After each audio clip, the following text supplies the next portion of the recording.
সব যাত্রার সব এগিয়ে চলার একটা আরম্ভ থাকে। West Bengal civil service executive কাডারের আরম্ভেরও একটা ইতিহাস আছে।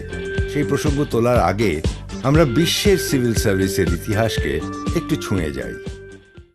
খ্রিস্টপূর্ব ১৬৫ সালে চীন দেশে প্রথম প্রতিযোগিতামূলক পরীক্ষার মাধ্যমে প্রশাসনিক সেবায় নিয়োগের দৃষ্টান্ত রয়েছে। পরবর্তীকালে ব্রিটিশ সিভিল সার্ভিস, যা হার ম্যাজেস্টি সিভিল সার্ভিস নামে খ্যাত, তার জন্ম ইস্ট ইন্ডিয়া কোম্পানির হাত ধরে। আরও পরে ১৮৫৫ সালে ব্রিটিশ সিভিল সার্ভিস কমিশন তৈরি হয় এবং প্রতিযোগিতামূলক পরীক্ষার মাধ্যমে সিভিল সার্ভেন্ট নিয়োগ করা শুরু হয়।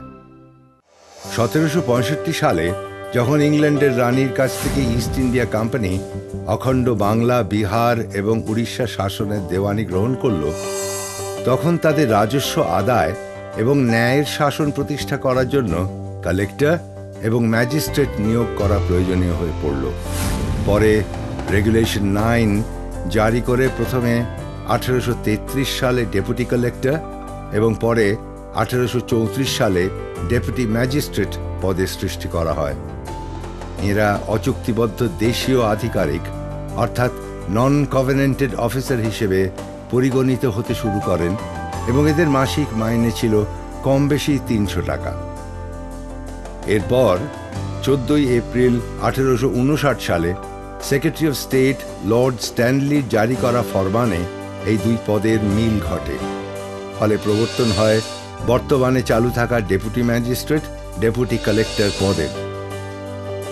অন্যদিকে এই ডেপুটি ম্যাজিস্ট্রেট ও deputy collector cadre Bengal provincial civil service নামে প্রসিদ্ধি লাভ করে।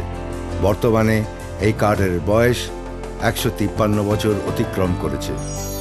এবার দেখা যাক West Bengal civil service executive কাডারের সম্ভাবনা ও দায়িত্ব অঙ্কুর থেকে বিরাট মহিরুহে কিভাবে পরিণত হলো।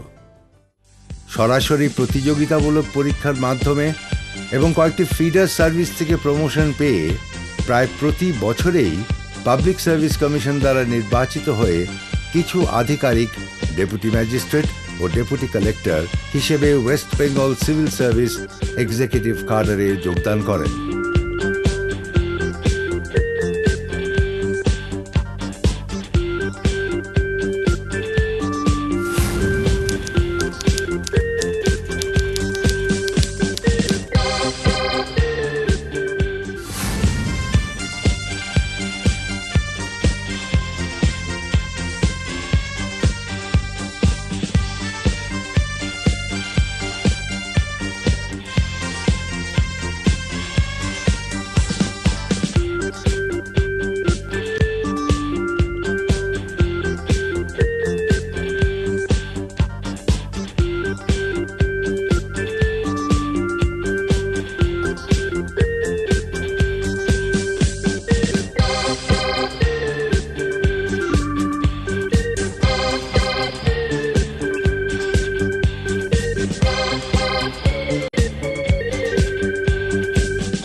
'1833 সালে ডেপুটি কালেক্টর পদ সৃষ্টি হওয়ার পর এই সার্ভিসে যোগদান করেন সমাজ সংস্কারক ও ডিরোজিও অনুগামী রসিক কৃষ্ণ মল্লিক।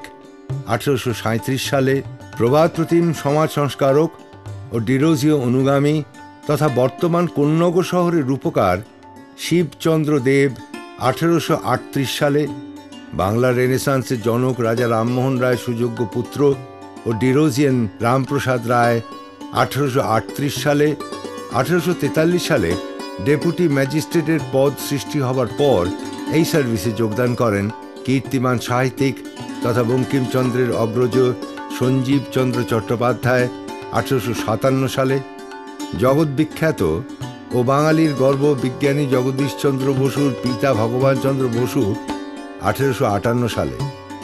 1859 সালে 14 এপ্রিল এই দুই পদের মিলনের ফলে ডেপুটি ম্যাজিস্ট্রেট ও ডেপুটি কালেক্টরের পদ সৃষ্টি হওয়ার পর এই সার্ভিসে যোগদান করেন সাহিত্য সম্রাট বঙ্কিমচন্দ্র চট্টোপাধ্যায় 1859 সালে।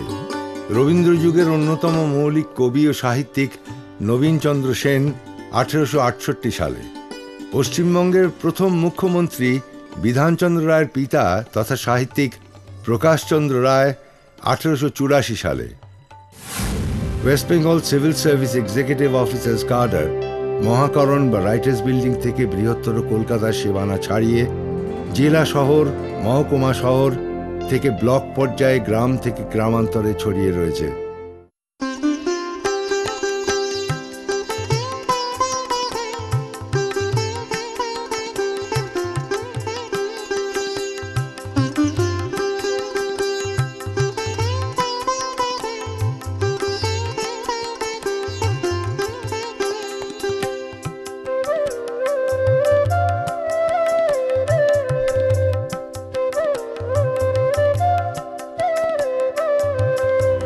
এই কাডার এক্সিকিউটিভ হিসেবে সিআরপিসি দ্বারা ক্ষমতাসীন হয়ে এলাকার শান্তি শৃঙ্খলা বজায় রাখা থেকে শুরু করে প্রাকৃতিক দুর্যোগ মোকাবিলায় নেতৃত্ব প্রদান, নির্বাচন পরিচালনা, পৌরসভা, স্বাস্থ্য, শিক্ষা, কৃষি, বিচার বিভাগ, এক কথায় পশ্চিমবাংলার সমগ্র প্রশাসনে ও সামাজিক উন্নয়নে অন্যতম প্রধান ভূমিকা পালন করে চলেছে ও চলবে।